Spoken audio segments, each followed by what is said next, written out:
Welcome back to the BWD In The Know podcast. I'm here today with Sarah, founder of Eva Wealth.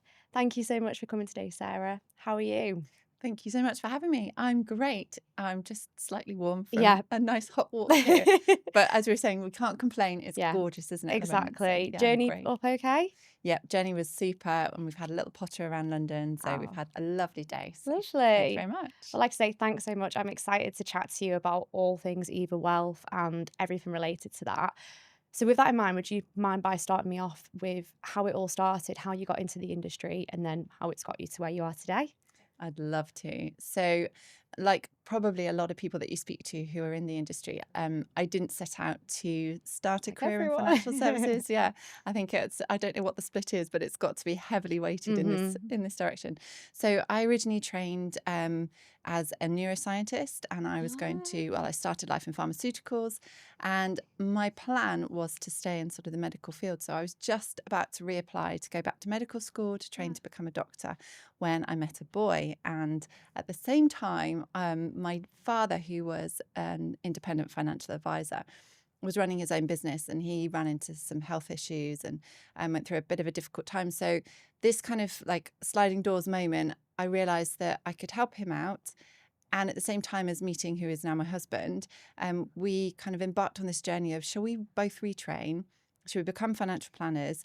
We can carve out our own journey and sort of our own hmm future and craft the firm exactly as we'd like to have it and serve these wonderful people that we'd, met along the way. So that's what we did. Oh, wow. Well, absolutely, like completely different to anyone else I've heard of, but the same theme of I don't think many people get into the industry by plan. A lot of the time you fall into it and then find something that you love to do. So Yeah.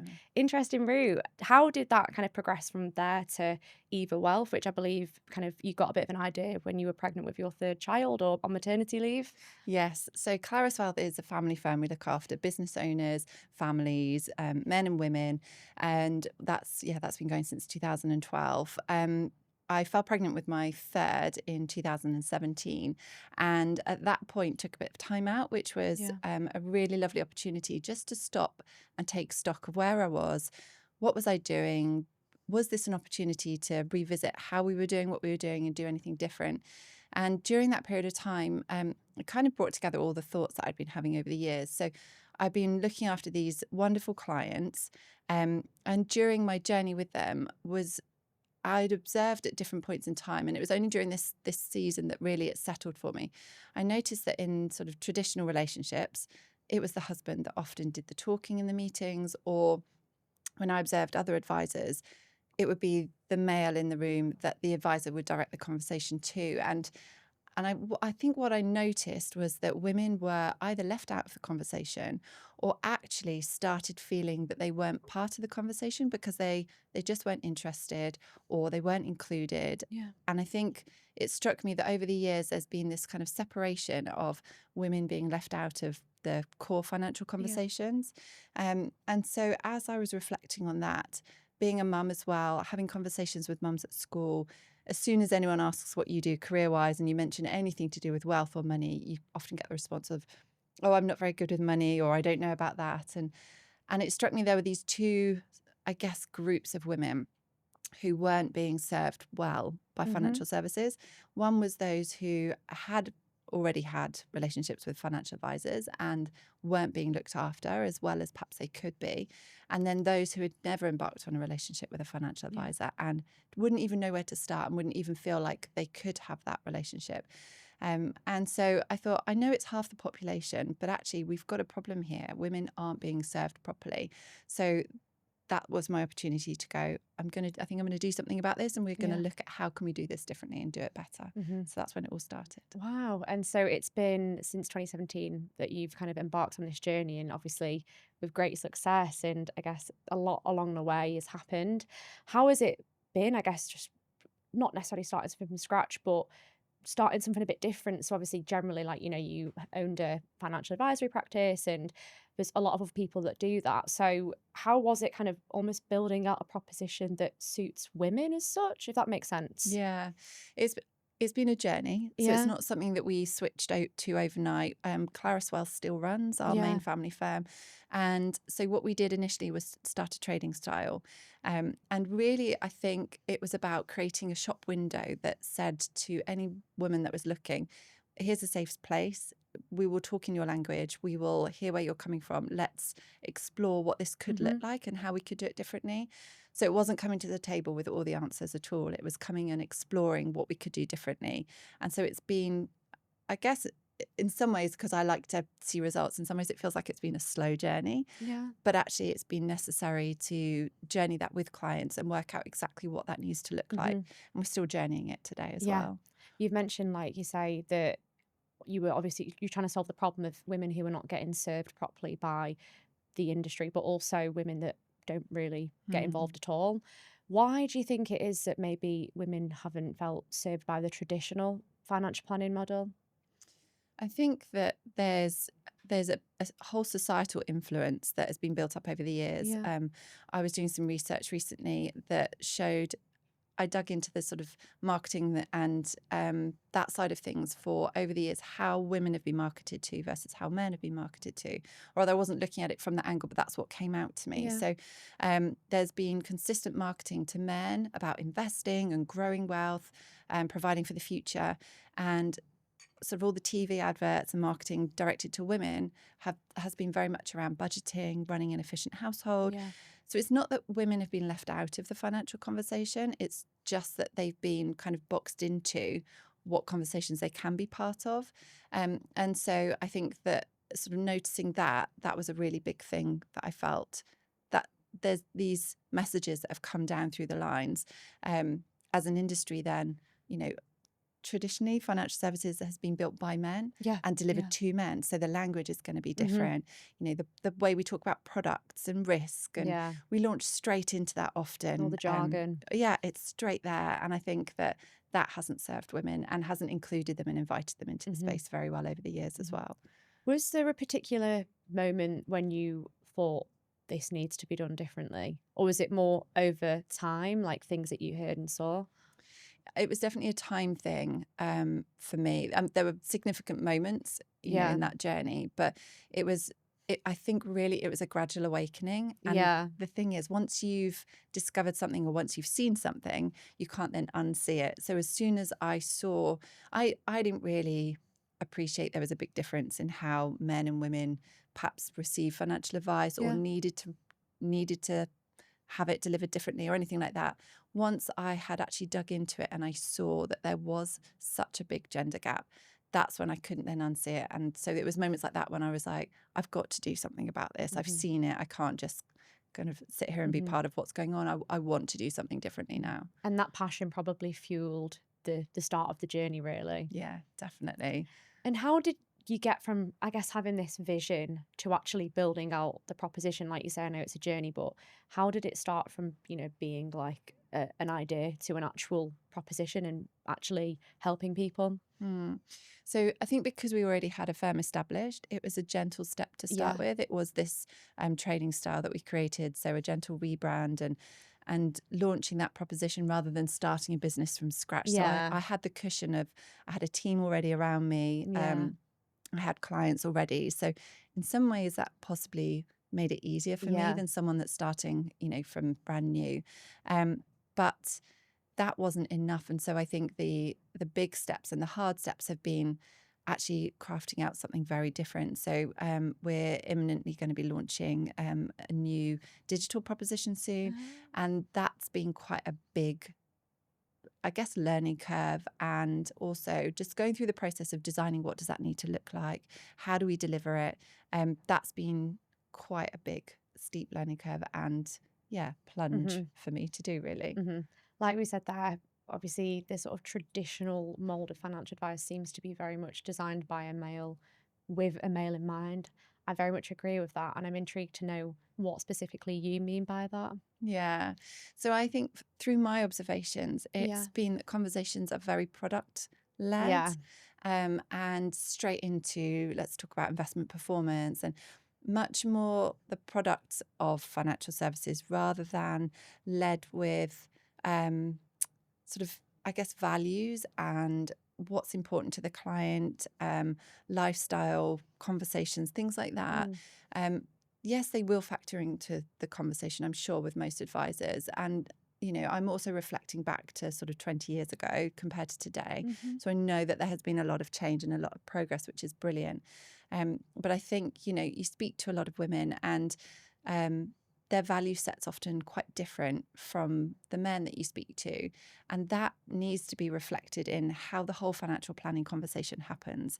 It's, obviously at the end of the day, you're going to get to the point where you're talking about products and investment propositions and things like that, because that's what then facilitates a financial plan. But to get into the real nitty gritty of who that person is, what's important to them, why do they want to do that, and how can they achieve these different things? I think we've not led with that in the past Mhm. as an industry, and I think that's a really key difference for how a lot of men and women think and approach things. Obviously, this is broad brushstroke here, and Yeah, everyone yeah, is yeah. different, but I do think that's a difference in approach Mhm. that needs to be taken, Do you really. think it is like you say the kind of wording and the way the advice and the terminology is presented, it doesn't feel maybe relatable, or it doesn't feel like emotional to them. So if they're just hearing phrases like investment performance and these products and stuff, they're not really going to understand it. Hence why you're trying to take this different approach and make it seem more human, I Yeah. guess. And I think it's really important to say it's not that women don't understand, Hmm. investments and risk and things like that.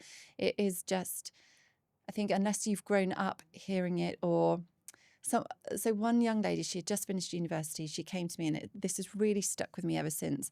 And her call to me, she said, I know I'm starting out. I don't have anything at the moment, but I don't want to start on the back foot compared to all my male peers. It feels like they're in this boys' club, a secret boys' club, and they already have all the knowledge around investing and what to do. And as girls, we just don't. And I don't want to be behind them. And I already feel like I am. And that has really stayed with me, because I just thought, she was in her early 20s, straight out of university. What could possibly have caused her to think that already, and to feel that there was a difference between her male peers and her in terms of their knowledge? And Hmm. um, so I think, yeah, that was a big wake up call to me. I Hmm. didn't have the answer at the time as to how to serve women in that Yeah. space, but it really shook me. And I just thought, Hmm. yeah, we've got to do something for our Hmm. girls as they're coming out of that stage. I had a similar conversation actually with a previous guest who we were talking about how, again, kind of around like the terminology and kind of things like that, that a lot of the time it's more, again, generalizing here, but it can be more common for men and boys to kind of chat about investing and even crypto when that was a big thing and stuff.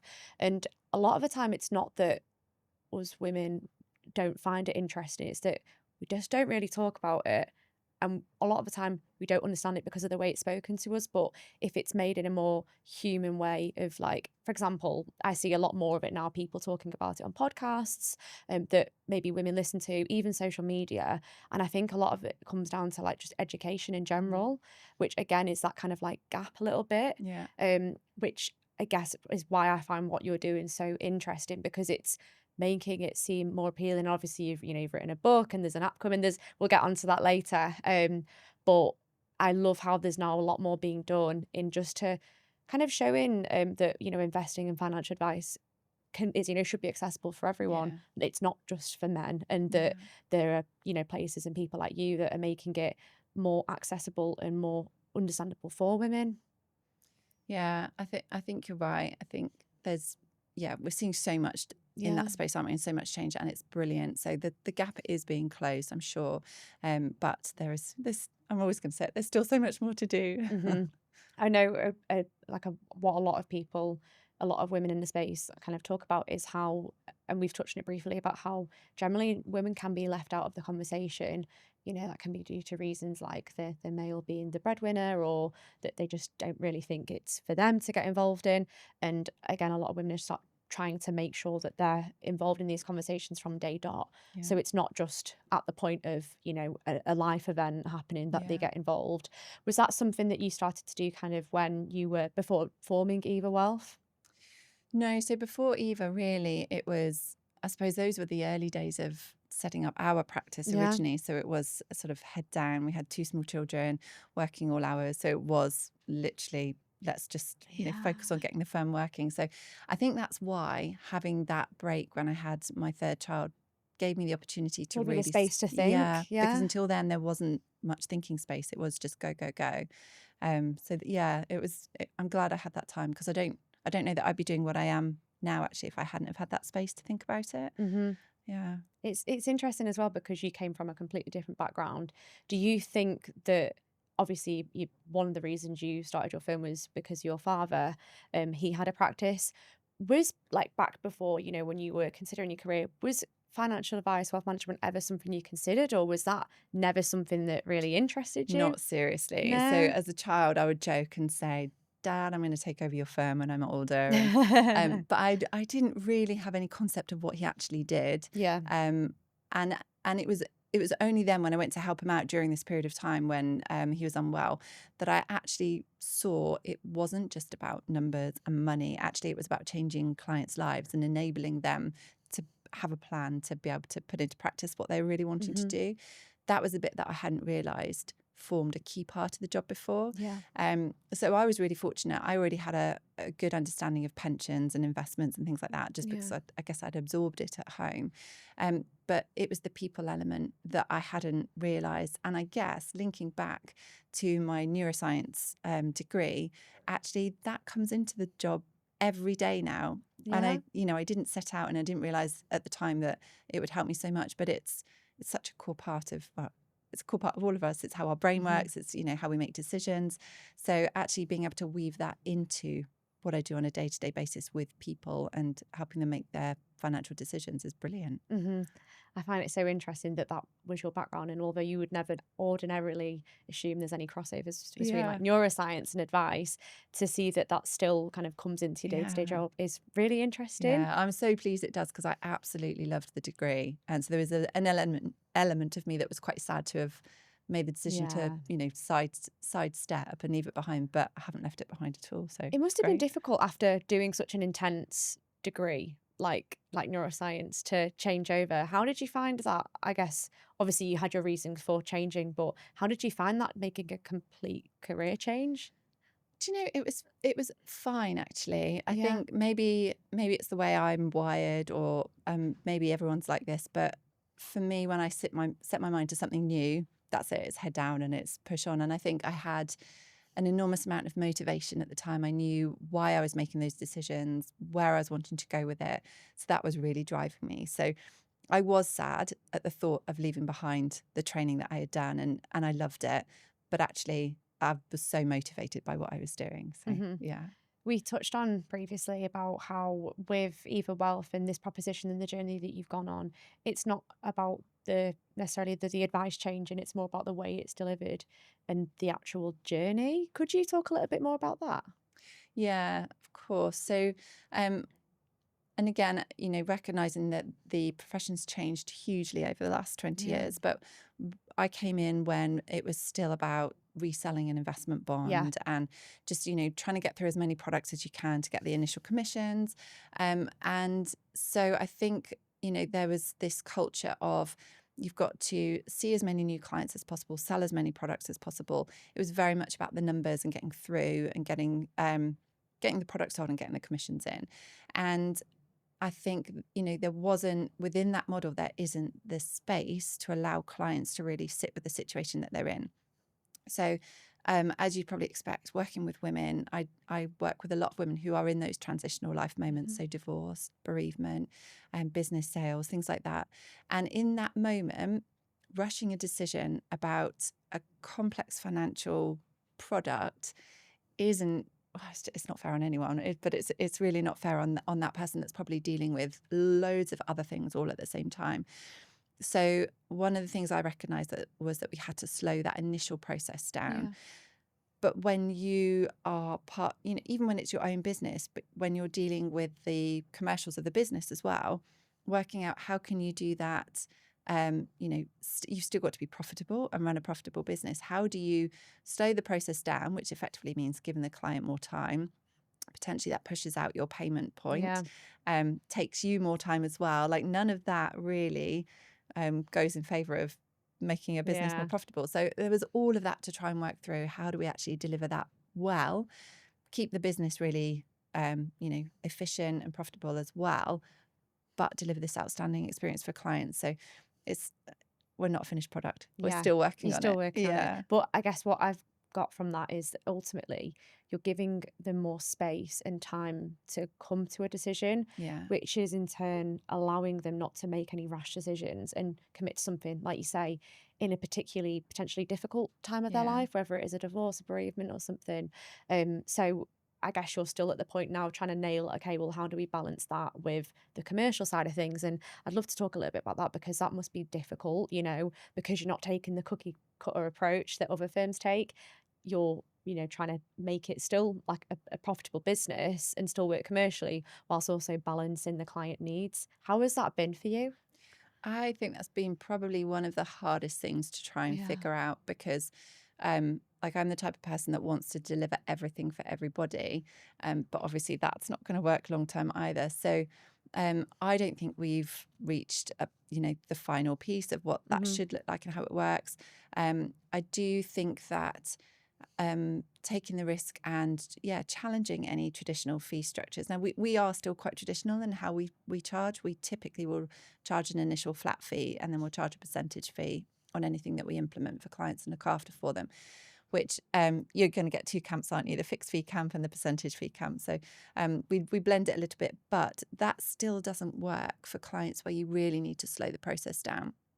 So, if you start a journey with a client in their early divorce proceedings, that could still be, a couple of years until they're Yeah. ready to actually start implementing any products and getting to that point, which is typically the pay point for us. So, I've experimented with breaking down the initial fee Yeah. into, The chunks. stages Yeah. and chunks and charging that at different times.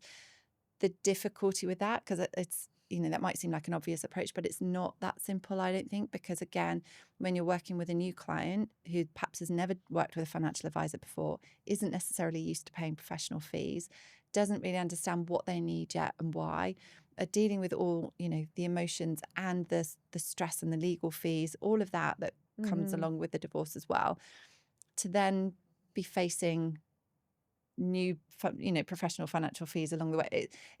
It's not easy, so I don't think that resolves it entirely.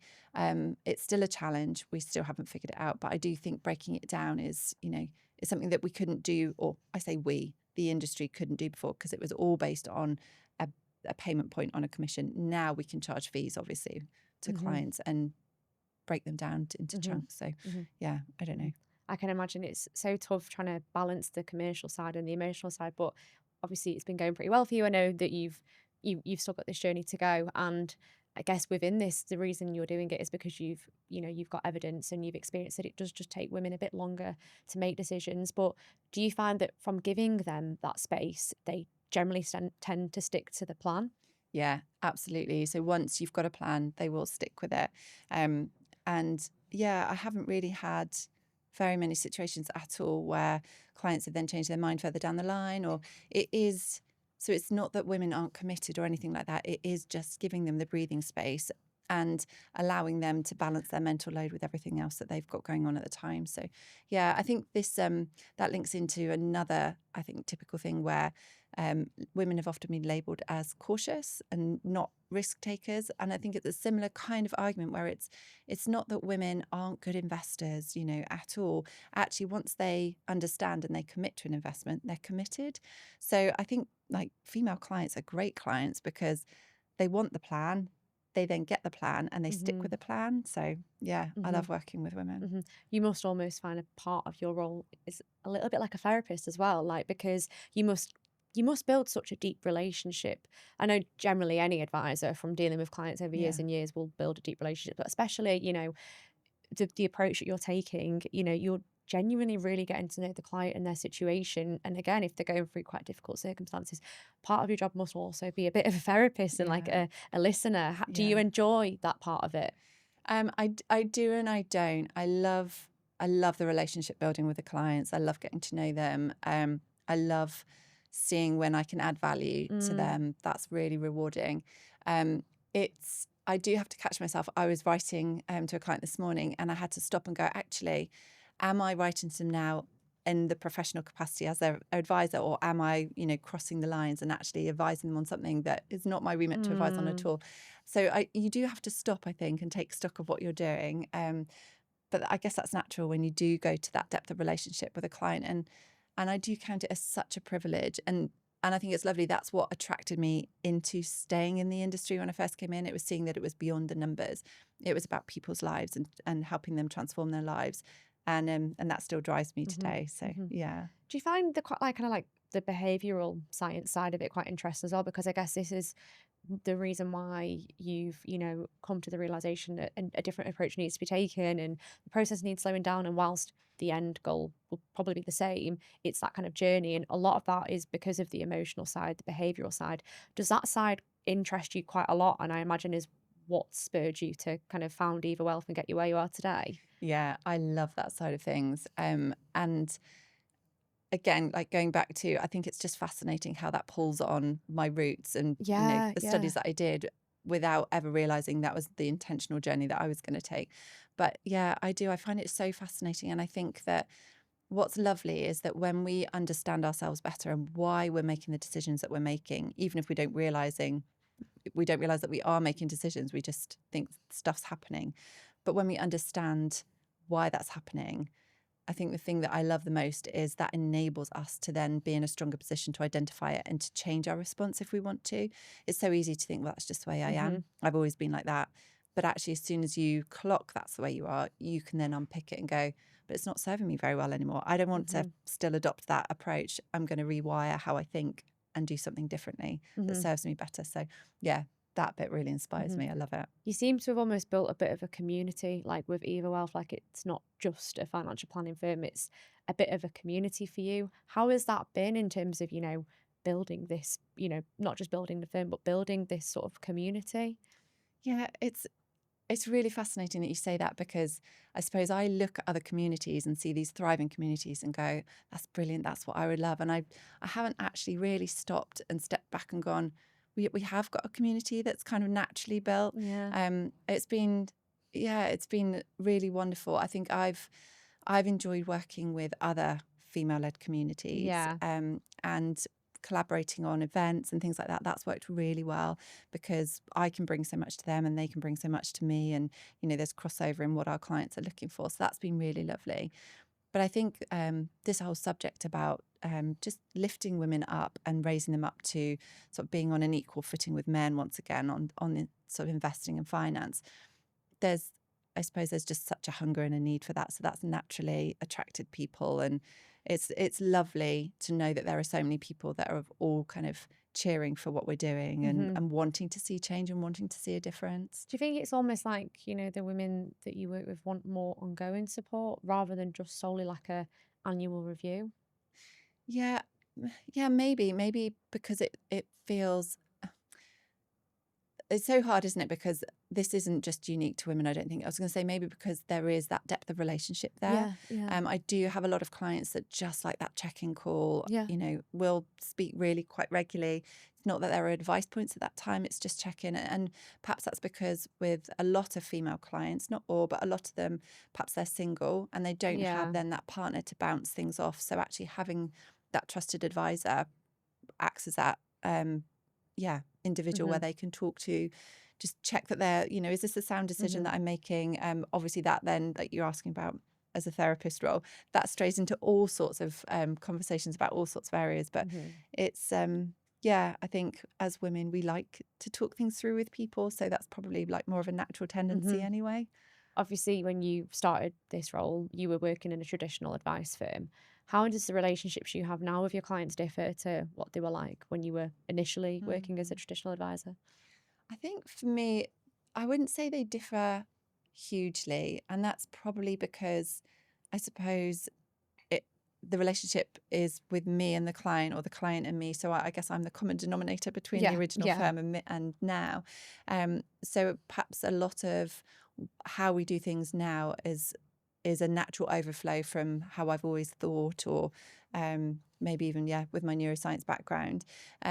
I think also I'm really fortunate. My husband, who I run Claris Wealth with, we're very similar in the way that we think. And he often has clients come off his meetings going, Yeah. oh, that was a lovely therapy session. So I think it's, yes, there are differences in men and women, but also a lot of people, they like to feel that you know them, whether they're men or women, to know that their advisor knows them, gets them.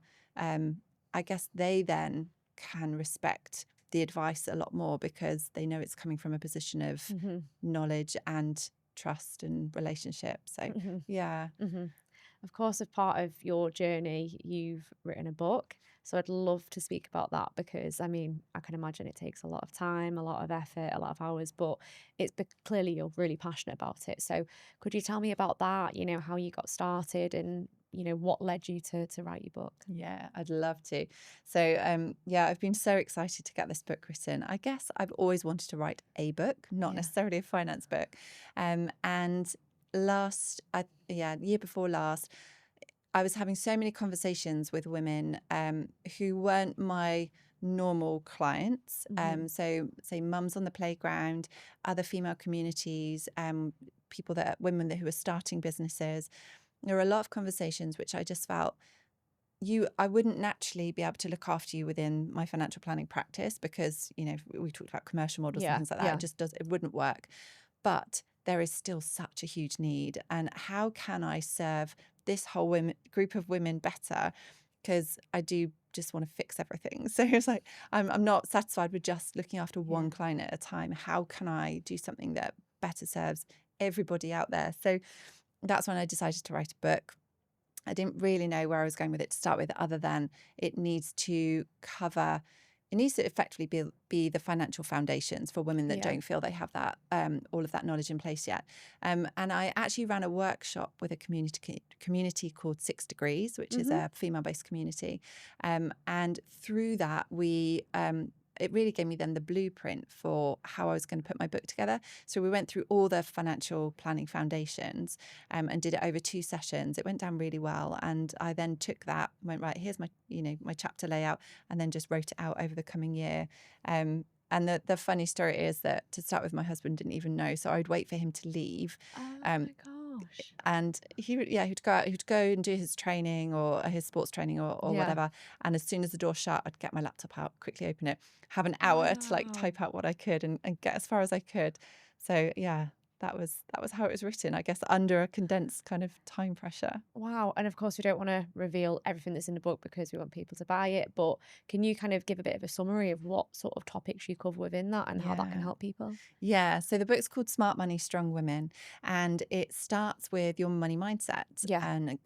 So it starts with an introduction around that and a quiz, and helps you to understand through that process why you that make perhaps the decisions that you make, what your money story is, what your money memories are, takes you through, understanding all of that to give you then the foundations. Because I really feel that for us to make better decisions, we've got to understand why and how we're making the decisions that Yeah. we are. So I wanted that at the beginning of the book.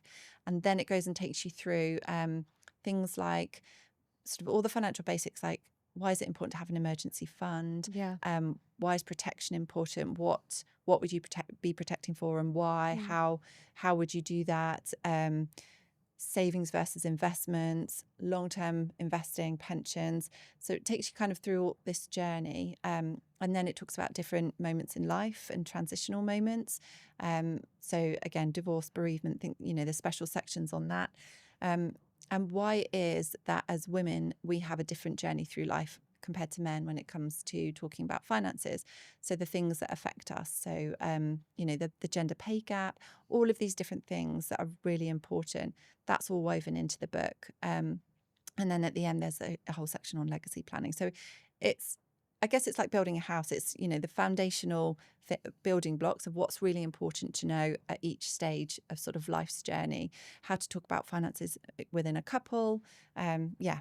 Covers hopefully everything. I think it's amazing because, like you say, you've got your day job, you've got your children, and you've got this passion, which you understand that with your day job, not everyone can access financial advice. Like you say, there's commercials to it, but the fact that you've written that book because you think that that's going to help someone, about even if that just helps sort of 1, 2, 3 people, you'll feel like that's been like Yeah. worthy. Yeah. If you got, did you have any particular like goals from writing that book, or was it more just kind of like this passion that you thought, well, at least if I can do that, it can make it more accessible to people? Yeah, it was definitely the latter. It was just, I just have to get this out there and help people. And then it was only afterwards. I've just talked to somebody about this morning. It was really funny. It was only once I launched it that I went, oh, now what? And now I've actually got to get it in front of people. So it was, I think I was so impassioned to get it done and get it out there. Then I was terrified that it wasn't going to be good enough. And then once I started getting feedback that, no, this is really good, because there's exercises to do throughout it as well. So it's really practical as well. Once I started getting that feedback, it then dawned on me, I don't have a plan for getting this into people's hands. And people are telling me it's really transformed how they're talking about money in their relationships with their partners. How they're just their whole understanding. Now I need to come up with a plan. No one told me I needed to do this. And is it available to buy like online, or how can people get their hands on it? Yeah, so it's on Amazon and the Great British Bookstore. It's $14.99, really easy to order. Yeah. Wow, Hopefully a amazing. great What read. was that moment like when you first, I bet, like getting the first copy of your book? Was it really surreal? Yeah, it was. It was just before Christmas last year, and it landed on the doorstep, and opening it up and feeling the Feel it, yeah. pages. Yeah, smelling the paper. Yeah, it was an absolute brilliant feeling. Yeah. How long did it actually take you from like having the idea to, finishing the book and getting it published? So it was probably about 18 months from when I first thought about it to when it hit my doorstep. But really sort of 12 months of writing it, probably. Yeah. When did you eventually tell your husband? Yeah, at some point during the year. There's a book, honey. By the way, when you're not Sorry. here, I've been writing pages and pages. What was his reaction like? I think he was surprised, like, why had I kept it a secret? And it was because I didn't want. I'm a busy, like we're all busy, aren't we? And I was busy trying to grow Eva, and I didn't want the book to encroach on family time. It's obviously really important to sort of keep that time precious. And so I knew if I started writing, the problem is I wouldn't want to stop, and so it would like spill over. So if I kept it quiet and just like kept myself to the chunks of time that he was out, Yeah. then I could get it, get through it in that period of time. And so it was towards the end when I was facing the pressure of, I had set myself the deadline of it has to be finished by the end of the year. And as we were creeping towards the end of the year, it was starting to spill into, I'm going to have to take some evenings to finish this now. So I was like, I've got to tell you. Oh, wow. And you were also working on an app. So I'd love to for you to tell us a bit about that as well, Yeah. because again, it's like another extra thing. And I'm guessing this has all been, again, fueled by your passion. So tell Yeah. me all about the app and where you're at with it. Yeah. So I'm super excited about this. The book is fantastic, but the book can, it's still got to be read by somebody. It doesn't, if you've got questions at the end, you can't ask it questions. It can't give you answers in that sense. So I knew that the book was only a step in what I was wanting to do. So with the app, the idea is that it's basically your financial coach in your pocket. So if you've got a question, you can just ask the coach and it will give you an answer. So for example, questions like, I've just had a bonus, or I've just inherited some money. Should I pay it off the mortgage, or should I invest it? Questions like that, you can ask the coach, and it will tell you, well, you could do this, and this is what you need to think about, or you could do this. This is what you need to think about. And the reason that it can give you kind of good guidance like that is because it's like the book. It takes you through your money mindset to start with, so it then understands why and how you make decisions the way that you do, and you understand it. You can then do your financial plan in there. So you can set goals that you want to work towards. You can do a financial health check to understand where your areas of strength and areas of weakness are in your overall financial health. It can pull all of that into, along with everything I've put in sort of my knowledge-wise, you can pull all of that into its answers. So it really is a personal answer for you, rather than, just reference chapter 6 in the book. It actually helps you with what you're asking it. So so you can do all of that. And then once you've done all the planning side within it, you can then go on and actually do the investing, because there's loads being done for women to invest, which is brilliant. But I think bringing it all together, and, it's great to bring people through this journey, but then to say, go off and now invest. I think to then have that extra step of going, here are some solutions for you. Yeah. If you want to, you can straight away go and start investing in this, this, and this, or go and pick your own thing.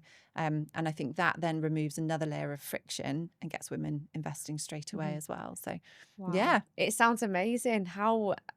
Right, I've got loads of questions on that. So, first of all, what gave you the idea to start working and building up an app? I think just the knowledge that I couldn't be an advisor to Mm. more women than I'm advising at the moment. And Does it yet, come back to accessibility of advice, really? Like, you yeah, know that you can't help everyone. So, if you can do something that people can use, yeah. is it kind of around that? Yeah, that along with people like financial advice or financial planning is being priced for the more wealthy clients. But there are so many people that are not in that, top Yeah. wealth slice who still need advice. Yeah. And so I wanted something as a solution for that sector of clients, as well as there'll be some client, this will work for all clients, and apart from the really, really complex cases.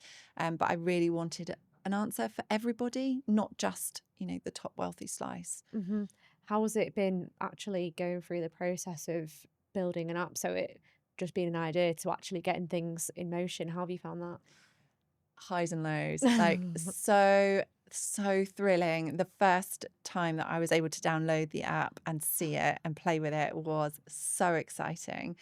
The moments when we thought we'd have it and it wasn't ready, Doesn't work. so frustrating. So yeah, complete extremes in hmm emotions, but hmm it's just the best feeling to see it and to put data in and to actually see it working. And it's been absolutely brilliant. hmm I've loved it. Where are you up to with like the build of it? So we are launching in September. So I'm putting that out there, so it has to Wow. happen. We're at Ideas Fest in September, which is a festival for entrepreneurs. Yeah. Second week of September, we've got a tent there, which I'm really excited about. So we'll be hosting workshops and talks and things there. That's when I'm going to be launching it. So it's very nearly there. Yeah. There's all apart from the investment link pretty much is hmm there now. So hmm we're just testing it. We've got some users having a go hmm on it, and we're building the investment journeys in. But yeah, it's nearly That's there. so exciting. And I'm sure you'll know, like when you first get in, there might be some teething problems, but at least once it's out there, you can start getting some feedback. Yeah. Have you got any of like the community on it already so far? Yeah. So we've got a bunch of users in there at the moment. So just, getting feedback as to what we need to change. And I mean, this has been a whole journey because my training is I'm a financial planner. I'm not, a tech person at all. Yeah. And what I'm learning in this, I've got to learn how to gather customer feedback, Yeah. in a way that isn't leading and doesn't go, do you like this? Do you want this? Like, you've got to do it in a way that gets the genuine feedback and to know that you're doing it right. The tech language, oh my goodness, like we have financial jargon, don't we? But there's all Yeah. this tech language as well. It's just been such a brilliant journey to learn something new. And I mean, there's still, we've still got a way to go, but I just love it. It's been such an exciting time. I think it's incredible. And I'm excited to see what it's like once you've released it. And you've mentioned within this app, it's almost like financial coach. And something me and you chatted about was the fact that, as well as being an advisor, you're a financial coach. Could you talk a bit about that in the sense of like how being a financial coach differs from an advisor and what it was that led you to train as that as well? Yeah, of course. So the advisory role is much more sort of technical and regulated.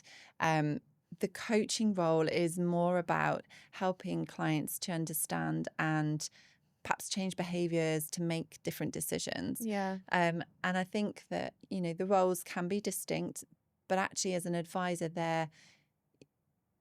you want to give clients good advice, of course you do, and you want them to take that advice because you know it's the right thing for them. But there can be so many blockers for them actually implementing it and putting it into place.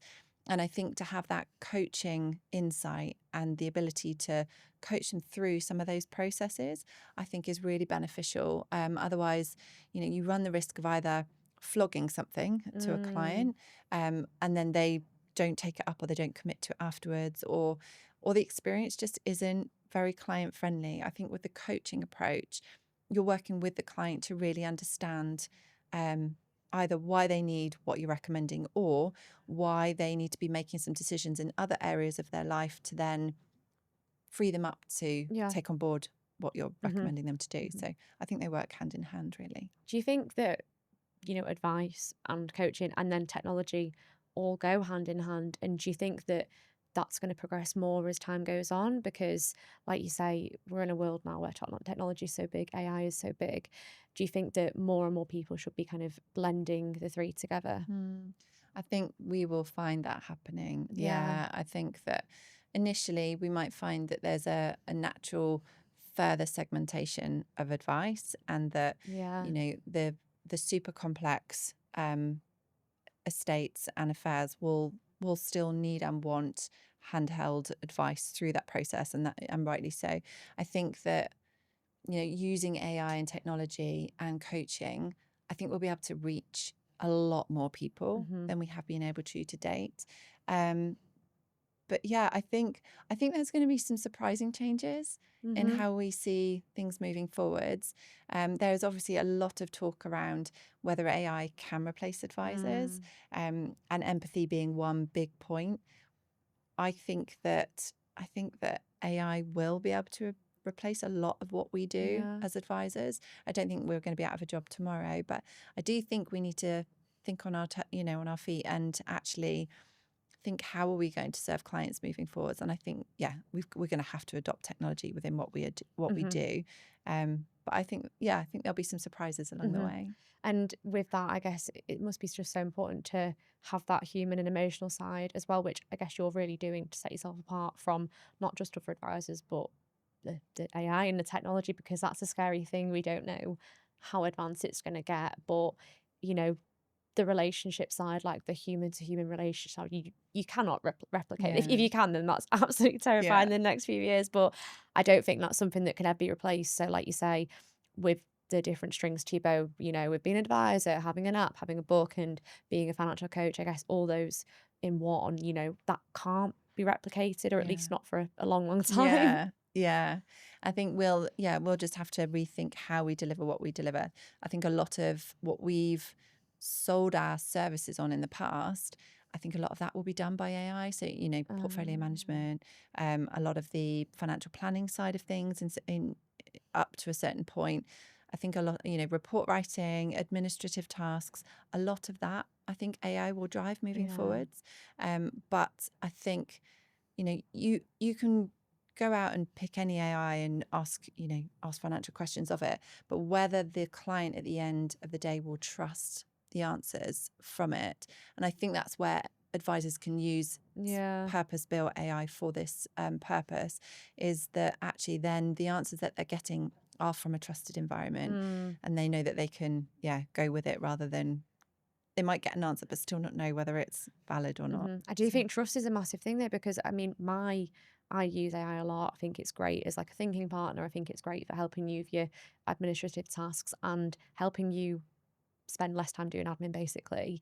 But often my issue with it is the trust side. So not mm, even an advice way of thinking. Like, you might ask it something and you almost question, is that right? Because you don't know yeah, where it's got the answer from yeah. all the time, unless you get the sources. But especially if you're dealing with money, and if you're a wealthy individual and you're, using lots of your money to invest and plan and things like that, I imagine a lot of people will really question whether AI is right for that. Hence why they'll need the hand holding Yeah. from an advisor. Like you say, obviously there's these new platforms coming into place and new bits of technology, but surely, are people really going to completely trust everything that the AI Yeah. is saying? Because it hallucinates, doesn't it? It's a Yeah. predictive thinker. Yeah. So I find it very interesting. I think it's a huge topic, and I think people are probably sick of hearing about it, to be honest. But I do think it's a really important thing to talk about, because, like you say, I think it's important to embrace it. But equally, how far can it get? I can't imagine people will completely put all their trust in it. But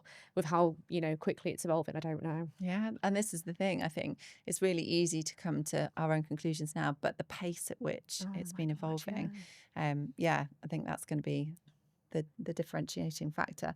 I think the whole human side of advice is really interesting as well, just kind of Hmm. with what you were saying there, where yeah, how, and this is what fascinates me, what relationship will we want moving forwards? Like, will, from an AI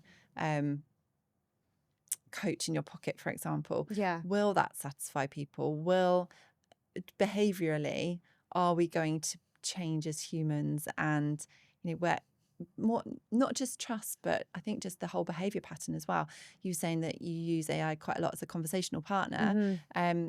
Like when does that step over into sort of a therapist, counselor? Yeah, yeah, I think it is really interesting what we're accepting, yeah.